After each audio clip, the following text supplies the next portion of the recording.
Hi, everybody. This is Stefani Ruper. Thank you for tuning in to the Meaning of Everything podcast, where we take a deeper look at the world around us because it's really important.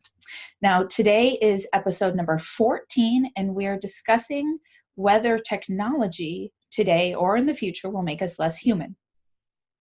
Today's guest, I'm super happy to share with you. His name is Joe Fisher. He's a doctoral student at Columbia University, and I first encountered his work. Actually, you're probably going to hear me say this a fair bit because I first encountered a lot of people's work, our forthcoming guests this way, encountered his work at a conference that I recently went to in Denver, which was the case for our guest last week as well.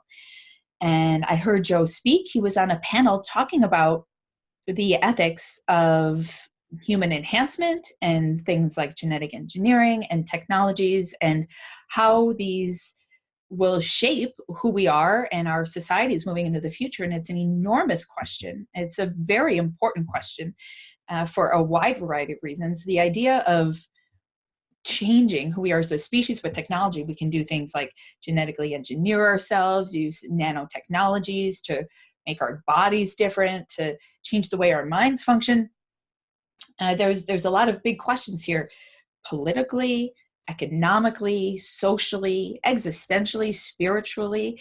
It's truly a global issue, and something that I think all of us, when we engage it, when we talk about it, when we think about it, it's really important because we're positioning ourselves for future debates and debates that are ongoing. You know, recently the cover of New Scientist was about the world's first genetically engineered babies. And again, they're tweaked, right? They're not entirely built in a lab, but their genes have been tweaked, and it is now apparent it's happening, you know? So we're preparing ourselves for these debates, and we're also learning about our relationship with technology and how deeply impacted our human experiences by the technologies that we've had throughout time. So these are very important and very interesting questions. And Joe is a fantastic speaker and human. And so I'm really excited to bring him on. Let me read you a little bit about his background, like I normally do. Joe is a PhD candidate in the Department of Religion at Columbia University.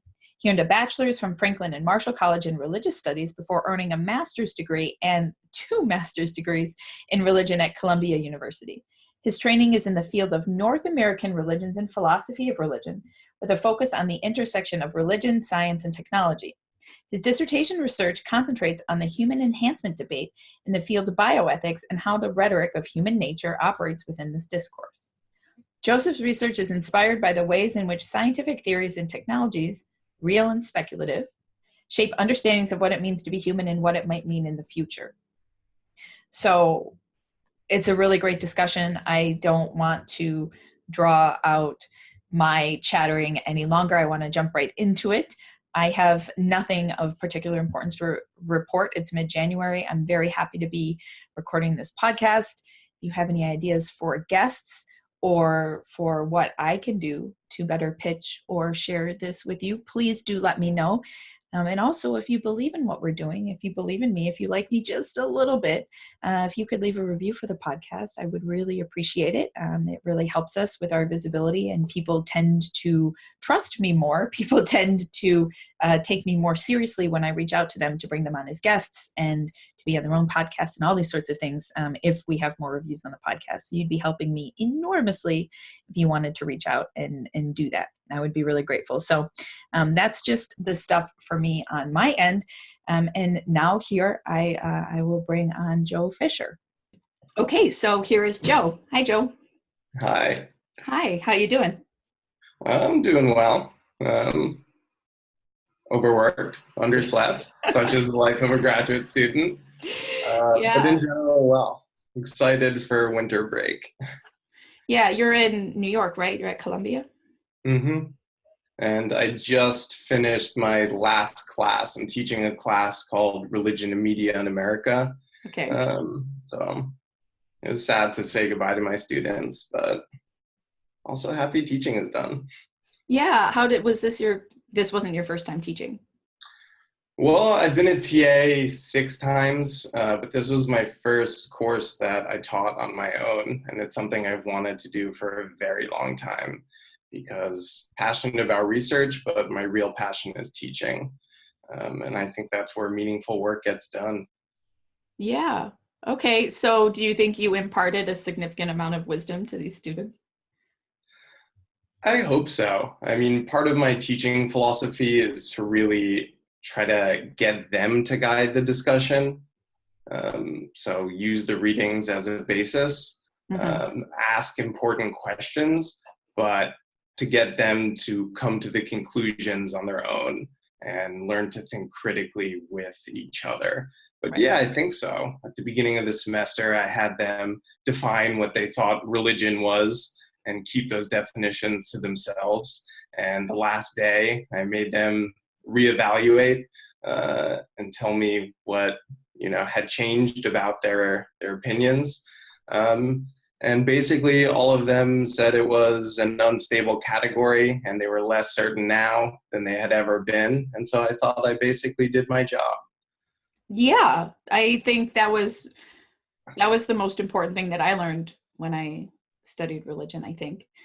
But doing religion in media, that's like highly politically relevant at the time, That's Yeah, and so part of what I do, it's both historical and contemporary. mhm, So it's one way of narrating American religious history to take a really broad view of media, mm, uh, everything from literary practices to digital technologies, um, and thinking about media and mediation as a condition of all religious activity. mm. If you can't communicate, then you can't have religious practices, beliefs, communities. And then what I try to do is take a historical issue and relate it to a contemporary issue. So we might think about the role of television in spreading prophetic religion during the civil rights movement, and Mhm. then compare and contrast that with the role of social media in, say, Black Lives Matter. We're thinking about liberalism and fundamentalism in the 1920s and 30s, and then comparing that to intelligent design in the current period through the lens of journalism. And so just using all those different case studies and doing that kind of compare and contrast work, hopefully is getting them to see the study of religion and media as something that is really relevant. Right. Wow. Okay. That's kind of a trendy topic today, isn't it? It's becoming Yeah, something there's been this common. whole media turn in religious studies. So, Yes, uh, I learned that when I read your dissertation. I was like, oh, the media turn. Okay. There's yeah, just all these turns sort of happening. exactly. Yeah, We're that's always late to interesting. the game. I like, well, yeah, yeah, pushing the game ahead, but always feeling like we're never, Yeah. yeah. Well, it's tough when you're a PhD student because you want to create something new and innovative, but you also have to have existing conversations to intervene in. Um, and so just finding that balance. Yeah, you just have to wait another 20 years until you get tenure and then you can actually say something. Exactly. Yeah, or you can be like me and quit academia and then just, you know, brush it Is all that under the rug. All the like intellectual arguments, I turn parts of my dissertation into articles and a book I'm working on, and I'm just like cutting out footnotes. I'm like, oh, cut this, cut this, cut this. Like, yeah. here goes all my intellectual rigor um, to make it actually readable for people. Yeah. I Um, mean, I'm still trying to figure that out. The job market is so bad, and I'd really like to stay in New York. So we'll see. wow. Hopefully, I can use what I've learned for something else, if not religious studies. Right. Well, okay. Well, doing religion and media, you can always become a podcaster. True. I'll come on your podcast. Um, Speaking of which, okay, so I'm bringing you on because you are becoming an expert. You are an expert. Sometimes I think grad students are the most expert because they do so much reading. You do a lot of work at the intersection of technology and what it means to be human. Can you tell us a little bit about what you're studying and why? Yeah. So I work at the intersection of science, technology, and religion. researching human enhancement in the field of bioethics. And I take a really broad view of bioethics, thinking of it as something that's not just the professional discipline, but a set of issues and concerns that spans across disciplines and also into the public sphere and the popular sphere. So, I mean, what we're beginning to see is that from genetic engineering to neural implants to engineered senescence, there's this growing intellectual fascination with future technologies that appear to possess the potential to transform the human as we know it. For example, through increasing intelligence, choosing physical features, extending life. And so for both critics and advocates alike, and there tends to be an extreme polarization, the stakes seem to be existential. And so the question that predominates this debate is, what does it mean to be human? And should we strive to become something more than human or remain human as we have always been? And so what I'm interested in doing is examining the language of human nature and how it operates for lay and expert theorists in what I am calling the human enhancement debate. And so I'm interested in thinking about this in rhetorical terms. How do theorists of enhancement persuade their audiences to pick up certain obligations, ethical obligations, through the language of human nature? And what normative and ideal accounts of the human are these arguments depending on and validating? And then I think more so from a religious studies perspective, what does this tell us about the role of scientific speculation in producing ethical self-understandings in the present? Past, present, future, always interconnected. That's really interesting. The idea that you're sort of looking how this concept of human nature is sort of like important to people, sort of the fundamental assumption of what you're doing, or it's not an assumption because we see it happening all the time, but is the idea that we're somehow really compelled by the idea of what it means to be human and very sensitive to what it means to change that. Yeah. That's very interesting. You know, why? I haven't thought about that before. I'm obsessed with what it means to be human. That's what I'm doing in this podcast. It's trying to make sense of what it means to be human.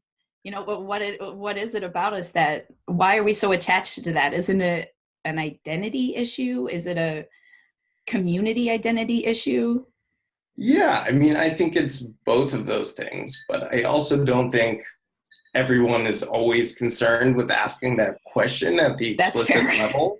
Yeah. And so, yeah, I mean, we have our own biases as academics. But one thing I'm really fascinated about and by in this issue is that the idea of modifying human biology seems to really bring this question to the fore. It unsettles people, and it forces them to articulate their core values and beliefs and commitments in the face of a real and seemingly material challenge to their human nature. And so it's doing that kind of existential work, I think, in terms of forcing people into this space of philosophical reflection. One of the reasons I think the issue is so important and interesting. Yeah, so, and we're born into particular contexts, and so we tend to, I think, really radically underestimate the ways in which our cultures and technologies have sort of changed what it means to be human over time. And are there some examples of ways today? I mean, obviously we know that we use phones and they're unusual, right? They're quote unquote unnatural. But are there any ways today that we sort of underestimate how much we're impacted by the technologies around us? Yeah. So, for example, in my religion and media course, one of the recurrent themes that we discuss is the role of digital technologies and the internet. I don't think we have to jump so far to the future to think about this question. So, for example, in the 1980s and early 1990s, when the internet was first being prophesied by utopians like Stuart Brand and John Perry Barlow, it represented the dream of a free, open, and equal society. Mm. But in the past decade or so, we've seen that digital technologies and the internet are having really unexpected and adverse effects on how we relate to other people and how we engage in the political sphere. So, right, there's an unprecedented amount of information at our fingertips, maybe a good, maybe a bad thing. But digital platforms also enable us to gain almost complete control over our information flow. And studies suggest that, much like physical migration habits where you choose to live, people tend to self-segregate on the internet based on their existing beliefs. So they communicate with people they agree with, and they receive news that affirms what they already hold to be true. And so this kind of radical democratization of information has also led to the devaluing of expertise. We find this in critical attitudes toward the intellectual elite, and people being willing and sometimes maybe too willing to find evidence that supports what they already believe. And so I think it's really not that surprising that radical polarization is becoming self-perpetuating, and also that conspiracy theories are becoming the new norm. And so, right, I'm not lambasting the internet per se, right? We're having this wonderful podcast right now because of it, but it does represent a really interesting case study in thinking about how transformative technologies have unpredictable consequences. Yeah, and I think we can, go through history and highlight different examples, but that's clearly one that's at the fore right now in our current political atmosphere. Yeah. So is there, do you know the solution? Do you know, is there a solution, or are we just going to have to watch and cross our fingers? Can we intervene, This is a tough one, and my sort of go-to solution for all these issues is, at least in terms of the role of the academic, is just to continue to try to create public awareness, engage in the public humanities, contribute your own information and hope it penetrates people's information flows. But no, I don't think there's an easy solution to that, because it's a trend that's so active, and it's one that seems to inhere in the ways in which we interact with our technologies. But from a personal level, it's, I think, also just trying to expand your sources of information. Make sure you're reading the Times and Fox News. Make sure you're trying to dialogue with people who have different opinions. Make sure you're not just dealing with straw men, but the best forms of the opposing positions that you can find. I mean, really, I'm just kind of reinscribing the traditional liberal arts goals, but I think they're still important, and maybe more important than ever. Yeah, I absolutely agree with you. And all this discourse that we have about human nature, right? It sort of makes me think about what we're thinking about now. We've sort of figured out how to bring out the worst in ourselves, and because we can capitalize on the worst of ourselves for the sake of our own power in a particular way, or we're manipulated, by our relationship with power. And I'm sorry, but I have since become, nothing but a walking Foucault, No, I can empathize. Yeah. So, and by Foucault, everybody, I mean simply that I think about things in terms of power relations and, our outrage, right? How can we ever transcend the fact that outrage is so compelling to us, right? That's a very human thing. I don't know the solution to that problem, right? We might be able to educate and put our information streams out there, and I'm trying my best with things like this podcast, but there are things about our human affective responses or our emotional responses that are very vulnerable to our technologies, and I'm hopeful that they'll develop in a way that lean into the better parts of our nature, but I'm also very, very skeptical. I think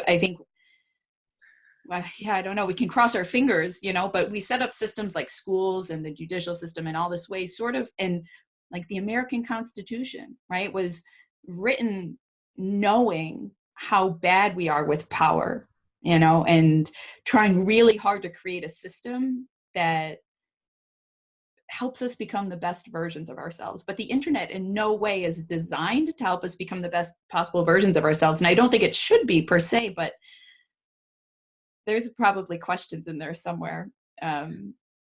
Yeah, and I mean, one of the things that we're seeing, especially in the younger generation, is that we are always already embedded in our technological systems. I mean, I can remember a time before having an iPhone and a Mac, and at least have some loose sense of, what a comparison between those two lifestyles looks like. But when you're interacting with your iPad at 3 years old, and you have an iPhone by 8, and your high school experience is completely mediated by social media and digital platforms in and out of the classroom, and private tech companies are funding this as well, creating programs to get computers and digital curricula in the classroom. Right. We lose that sense of comparison. We no longer have an inside or an outside. We just have an inside, and so it's hard to know what to do about that. But again, at the personal level, just finding ways and opportunities to disengage. I mean, for example, I have a student who is dealing with issues of hate mail and alt-right rhetoric and ad hominem threats and on social media. And, I try not to intervene too much in their personal lives, but my advice was to disengage for a few days, stop reading, spend a few days talking to the people that care about you and whom you care about. And, sometimes it's just little things like that, being able to disengage and gain some perspective. And that will also help you realize the kinds of effects that your engagement with technologies are having on you. Joe, that's so nice. I like that very much. Okay, so the kinds of technologies that you tend to specialize in more are what we call enhancement technologies, right? Things that are sort of intentionally designed to change, who we are as a species. In what sort of ways are we able to predict over the coming decades, like how the technologies that are coming and what sort of changes we might start to be experiencing? Yes and no. I think I'm pretty skeptical of the kind of certain forecasting I think that we see, especially among techno enthusiasts, but also critics who, think the issue is so important because these technologies are imminent. But it also might help just to maybe define enhancement up front. And so the term's been criticized a lot, especially for its vagueness, but most bioethicists define enhancement in contradistinction to therapy, right? So whereas therapies are medical practices that return individuals to normal or, and I love and hate this term, species-typical functioning, enhancements are biotech interventions that increase one's capacities, performances, dispositions to greater than normal functioning. This is sometimes called making one better than well. And so one of the issues that has been most prominent and seems to be maybe most imminent is intentional genetic engineering. Especially the real fear is germline genetic engineering, when you can determine the traits of your offspring. So, right, for example, this has really made headlines in the past week or so. A Chinese scientist, Dr. He, announced that he had gene edited twins using CRISPR-Cas9 to disable the gene CCR5, which makes it possible for HIV to infect people's cells. And this was in embryos of twins. And so the idea or the claim is that the twins would therefore be immune to HIV, or at least HIV is a hereditary condition. And so he hasn't released scientific evidence that actually supports this claim. Okay. But it's really fascinating to think about the reactions among American journalists and scientists, which have been routinely really critical. And so despite the fact that this is actually a medical procedure in nature, right? The idea, and this is something quite frequent, is that it portends a new era of eugenics, right? It may start with medicine, it may start with therapy, but certain technologies inherently pose a slippery slope. And so, you know, for me personally, I think whether it's in America or China, the latter of which has much more lax policies when it comes to biomedicine and biotech, these are to some extent inevitable. And so it's really important that we don't dismiss them out of hand, but work to potentially mitigate their negative effects. And so, for example, I think, and this has been really popular in bioethics, privileging the principle of autonomy. And we need to be careful that when it comes to biotech, we're not just fitting it into the customer service model of healthcare, that we're not focusing on positional benefits like good looks, and that we're really thinking about political regulation and the unpredictability of all of this. Are some cultures more concerned with these kinds of questions than others? Yeah, definitely. Yeah. Are like Americans really uptight about it? I would imagine so. Yeah, and maybe for good reason. And it takes place, the sort of skepticism has different political motivations. We're very aware of the historical trauma of the Holocaust, and anything associated with the term eugenics seems to be on its face problematic, which is also fascinating because you see some proponents of enhancement actually trying to reclaim the term, proposing something that might be called liberal eugenics, which rather than a top-down model is a bottom-up model where individuals get to enact their freedom by choosing the qualities of their offspring. At the same time, you also have a traditional set of conservative concerns in the US context about the sanctity of life and the sanctity of the unborn, which fits with this long-standing abortion or pro-life discourse. And so we saw that, for example, when it came to stem cell research and the fact that under the Bush administration, new stem cell research was essentially banned. And so while I think more and more this sort of biotech research and work is taking place in the private market, companies are springing up left and right. The US definitely has more experience working to regulate the development and use of those kinds of technologies, whether they exist or they're just speculative in terms of research. Yeah, something that concerns me is I feel like we tend to have very loose and selective memory. And I think something that has really benefited the West and the relative amount of peace that the world has experienced in the last several decades, relatively speaking, of course, is that we do have a memory, and Germany is an incredibly peaceful country because their memory is so strong, of the Great Wars. And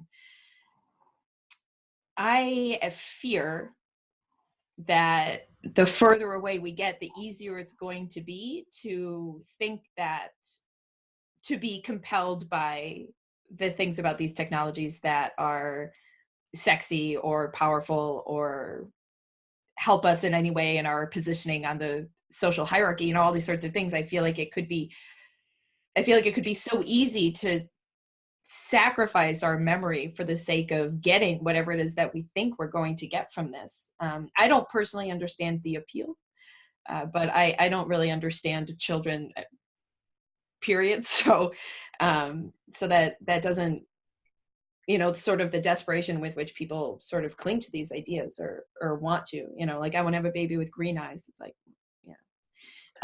but it would become so easy for our political stratifications to enter. And also, of course, entry to these kinds of technologies is an issue, right? Like, Yeah. they're obviously going to start out being enormously expensive.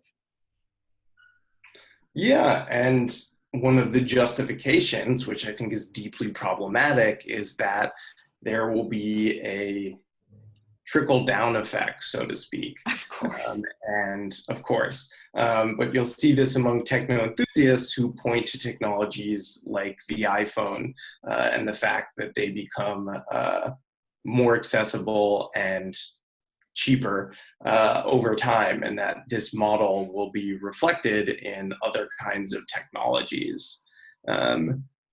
This is obviously problematic.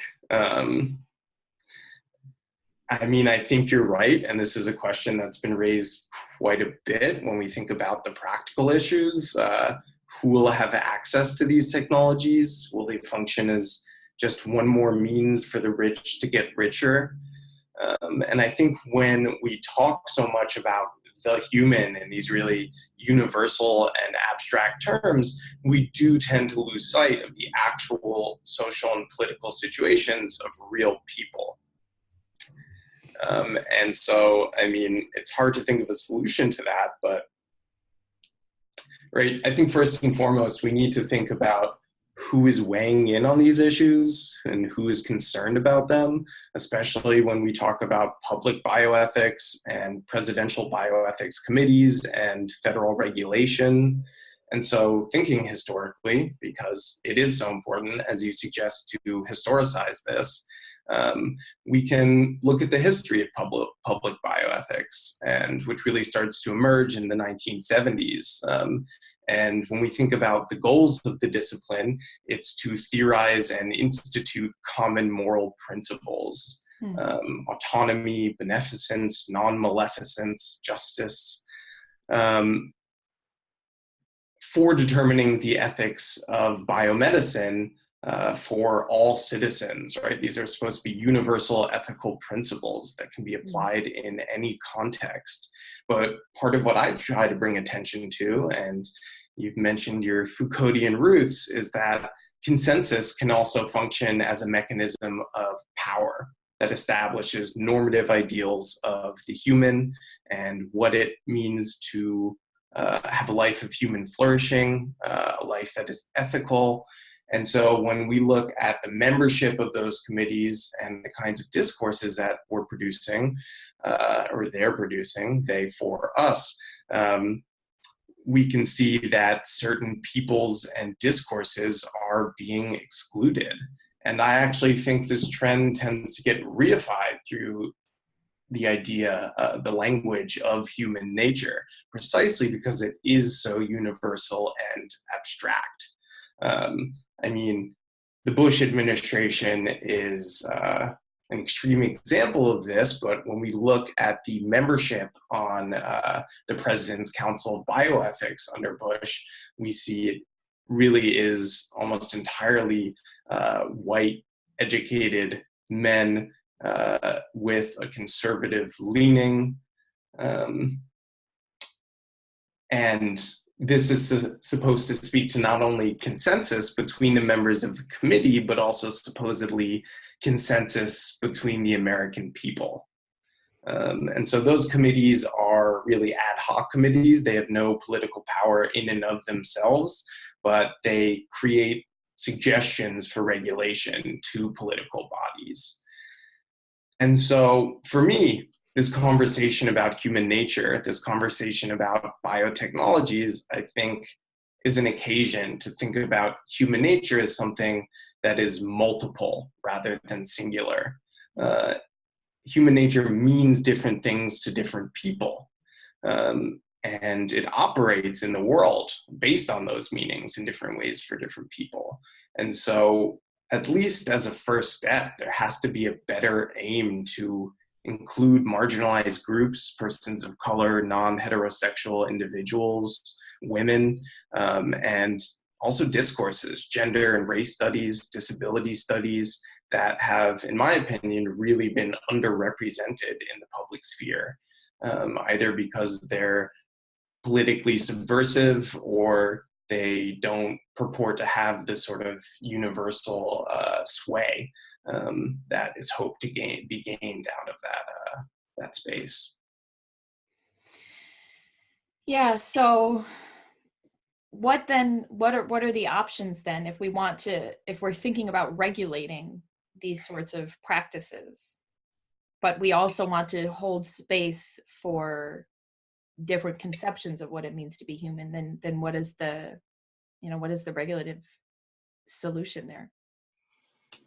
I mean, this is a bit of a dodge, but part of the point is that I alone, right, can't propose a meaningful regulative solution. I see. Um, That's fair. Yeah, but I think it's hard to say. And, middle ground bioethicists, I think, are right in the fact that we need to be thinking about questions of risk and access and safety.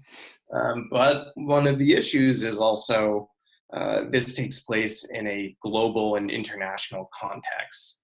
And so whatever regulation we have in the US is going to be limited when we think about the development of these technologies. And we're seeing that. I mentioned that, for example, China has much more lax policies and sees this as a major economic opportunity, which it is. And so in many ways that points to the limits of regulatory power and maybe the need for more global consensus agreements. But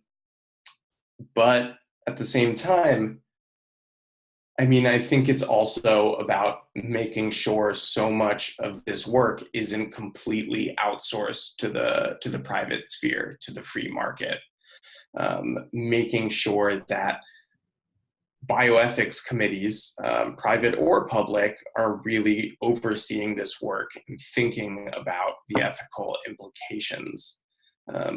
Keeping it as a live conversation where the philosophical, the ethical is coexisting and co-evolving with the technological and the material. Yeah, and I can see that becoming, I hadn't really thought about international conflict in terms of genetic engineering before, but now this is a big concern in my life. It has been for about the last 20 seconds since you said that. But anyway, I'm curious. I don't want to run out of time before I ask you for your personal opinion on questions that are really hard to answer. So these kinds of technologies, is it fair to ask if they could make us less human? And what is your opinion on human nature and how that might change? Like, can that change? Can we actually step outside the category of the human? What do you think? I'm not sure if we can truly step outside the category, but the category itself is always shifting. And that's in meaningful ways in relation to our technologies. So one of the rare techno enthusiast positions I actually agree with is that humans have always been technological beings. Sometimes this is called technogenesis.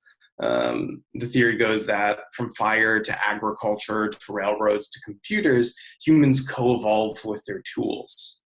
And in this sense, all social life is mediated by the use of technology as a condition of its possibility.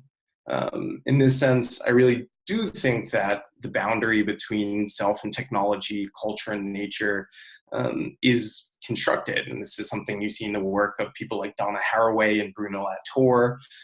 It's a frame for understanding and encountering the world, but not necessarily one that actually adheres in the natural world. And I think the information sciences really more and more do support this idea, suggesting that cognition is an extended and embodied process. The skin is more than anything a symbolic boundary. Yeah. In other words, right, consciousness isn't something independent that just acts upon the world. It's formed in and through the relation with objects and environments. And so that's the broad theoretical perspective I'd like to start with. But in terms of thinking about changes in the human, I think that also gives us a basis to historicize it, right? And I don't mean to flatten the effects of different technologies, right? There are substantive differences between, say, the use of the iPhone and the use of germline genetic engineering.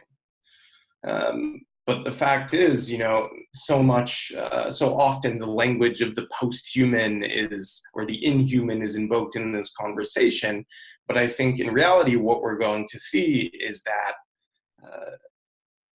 the human will continue to shift as a category. We will continue to reevaluate what we mean by human nature. And from an intellectual and historical perspective, we can see that it's rarely been consistent. What it means to be human in medieval Christianity is different from what it means to be human in the liberal political tradition.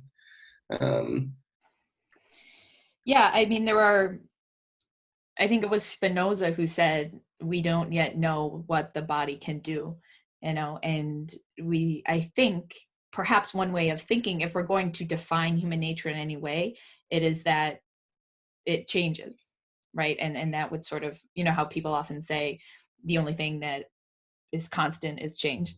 I can sort of see that sort of being applied to the human, is that the only thing that we are consistent in is changing throughout time, and especially as our cultures have so radically, multiplied and differentiated. And it's really interesting. And also, I think having this view of change that you've been talking about, and this view of inconsistency in the category, does this sort of negate all of the different rhetoric that people are sort of talking about and using in terms of human nature and advocating for their particular stance in terms of what happens with genetic engineering and other enhancement technologies? Does the power of these ideas about what it means to be human, does it melt away when we sort of embrace the fact that what it means to be human is always changing?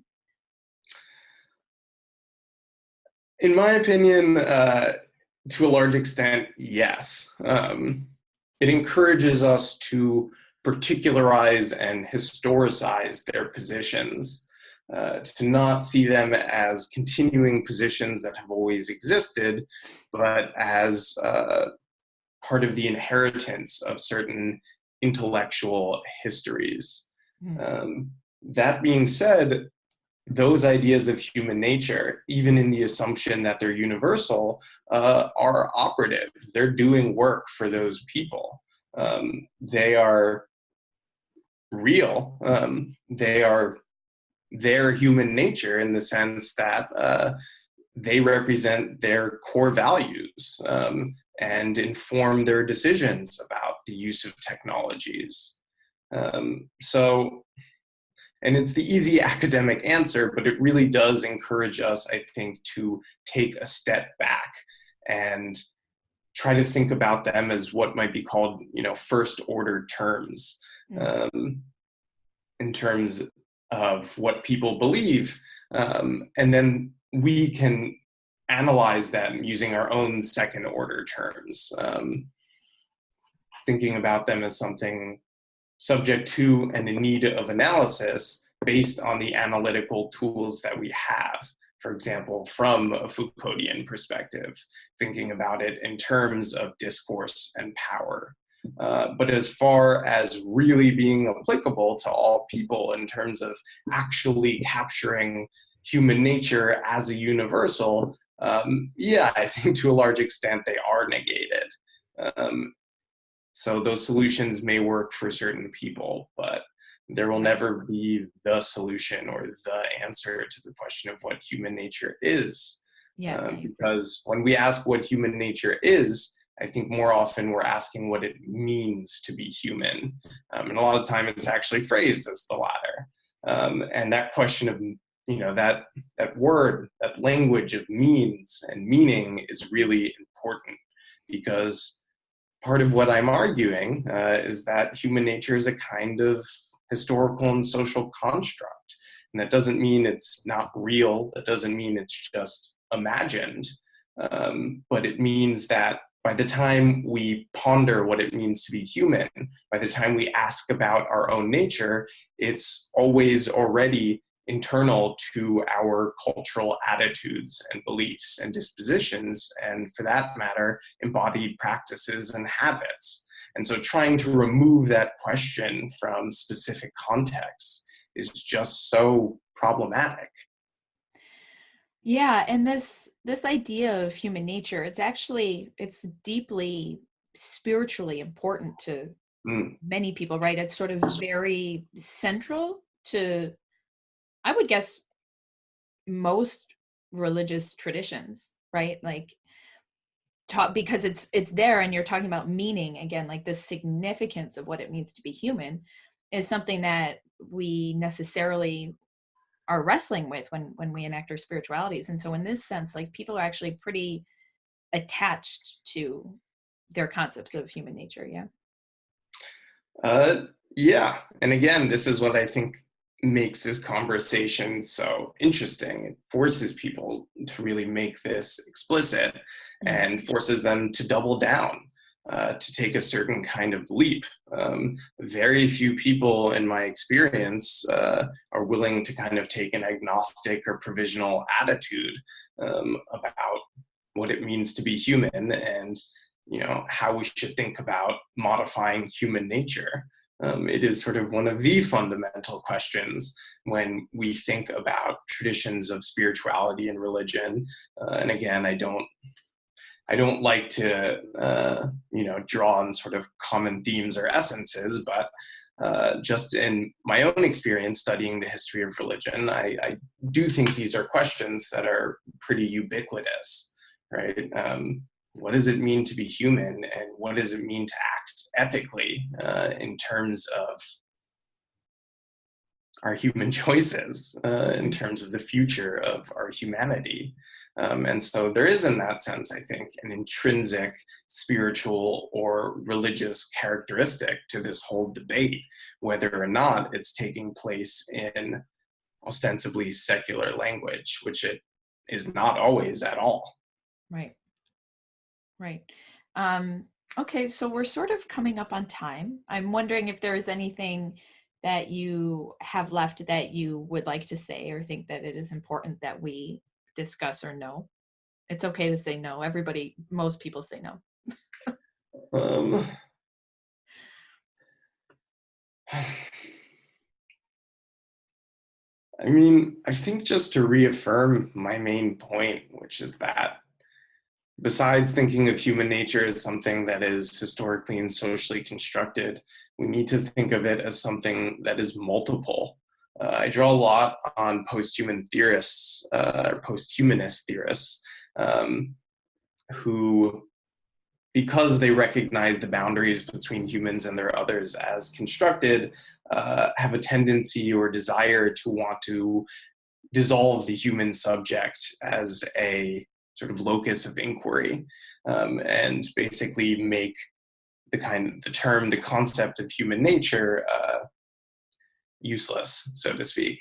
Um, I don't necessarily think that's the avenue that we should take. I think the idea of human nature provides a really useful, what J.Z. Smith might call disciplinary horizon. At the same time, we can work to mess with the boundaries of that term, mess with the meanings of that term, and think about what it would mean to use and interrogate the category of human nature not as something that is singular and universal, um, but as something that is multiple, that means different things to different people at different times, and does real work in those situations. If we try to leave behind that language entirely, then we're also missing the kind of work that that category does in the world. That was really beautiful. Thank you. That's really lovely. And this has been really enlightening for me. So that's great. Yeah, thank you so much. I Yeah, love thank the idea you. of this podcast. I love being on this podcast. And yeah, I look forward to staying in touch. Okay, cool. Thank you. It's funny. So I have a history in working in the health sphere. I work in women's health, and at the end of those podcasts, everybody always talks about the social media, like they tell you where all their promotional materials are, and usually there's a very long list with my Facebook, my Instagram, my books, my program, like all this stuff. And when I do this podcast, I ask people like, where are they doing their promotion? Everybody's like, well, I have an academia.edu account. Um, Yeah. so Well, do you have anywhere where you keep things that you like for people to read or write? You can also absolutely say no. yeah, well, maybe since I spent a good 5 minutes lambasting social media, it's fitting that I try to really limit my academic presence online. And so I would say no. Okay, just listen to this podcast on repeat then. Yeah, feel free to Google me. I love talking to strangers interested in my work. Google me, email me at my Columbia address, um, tell me about events. And Okay. other than that, I guess look forward to the book that will hopefully come out of this dissertation in a couple years. Okay, that sounds great. Thank you so much. And everybody, y'all know where you can find me. It's Stephanie Gruber on Facebook, on Instagram, and the website and the podcast and all of that. So thank you so much for listening. And thank you again, Joe. This was really fantastic.